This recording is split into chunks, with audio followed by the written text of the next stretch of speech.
ব্রাহ্মণবাড়িয়ায় যুবক গুলিবিদ্ধ, শহরে চরম চাঞ্চল্য। মোহাম্মদ রুবেল মিয়ার তথ্য ও ভিডিওচিত্রে দেখুন বিস্তারিত। ব্রাহ্মণবাড়িয়া শহরে রাজু ওরফে সাগর নামে এক যুবক গুলিবিদ্ধ হয়েছেন। রবিবার গভীর রাতে শহরের শেরপুর এলাকায় এই গুলির ঘটনা ঘটে। গুলিবিদ্ধ রাজু শেরপুর এলাকার বাসিন্দা মোহাম্মদ আবু সাইদের ছেলে। স্থানীয় সূত্র জানায়, রাতের কোনো এক সময় দুর্বৃত্তরা রাজুকে লক্ষ্য করে গুলি চালায়। এতে তিনি গুরুতর আহত হন।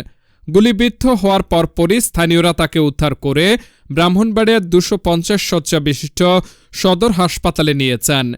হাসপাতালে প্রাথমিক চিকিৎসা শেষে কর্তব্যরত চিকিৎসক তার অবস্থার অবনতি হওয়ায় উন্নত চিকিৎসার জন্য ঢাকায় প্রেরণের পরামর্শ দেন। বর্তমানে তাকে ঢাকার একটি বিশেষায়িত হাসপাতালে ভর্তি করা হয়েছে বলে জানা গেছে। এদিকে কে বা কারা এবং কী উদ্দেশ্যে রাজুকে গুলি করেছে তাৎক্ষণিকভাবে এ বিষয়ে নিশ্চিত কোনো তথ্য পাওয়া যায়নি। তবে ধারণা করা হচ্ছে পূর্বশত্রুতা, আধিপত্য বিস্তার কিংবা ব্যক্তিগত বিরোধের জেরে এ ঘটনা ঘটতে পারে। ঘটনার পরপরই শেরপুর এলাকা জুড়ে আতঙ্ক ও চরম চাঞ্চল্যের সৃষ্টি হয়। অনাকাঙ্ক্ষিত ঘটনা এড়াতে এলাকায় অতিরিক্ত পুলিশ মোতায়েন করা হয়েছে।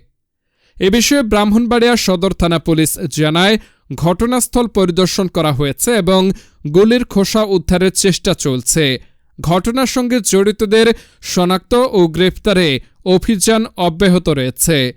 পুলিশ আরও জানায়, বিষয়টি গুরুত্বের সঙ্গে তদন্ত করা হচ্ছে এবং দ্রুত সময়ের মধ্যে ঘটনার রহস্য উদ্ঘাটনের আশা করা হচ্ছে।